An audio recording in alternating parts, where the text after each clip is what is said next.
White Albina by Nicole Green.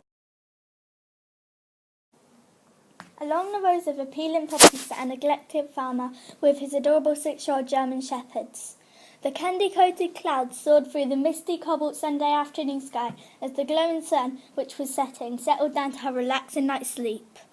The nights were silent as children's nightlights had been switched out by their frantic parents. 2 partridges flew in front of the crystal moon as midnight fell. An old oak tree stood alone in the starlight mist as a few tweets could be heard from a mile away. A nest box placed in the tree looked almost empty, but not quite, as a tiny orange beak peeped out of the mysterious box. There was a card box smothered in cotton wool inside of the deserted bird box. A fluffy face appeared from a distance, coming back from its daily hunt.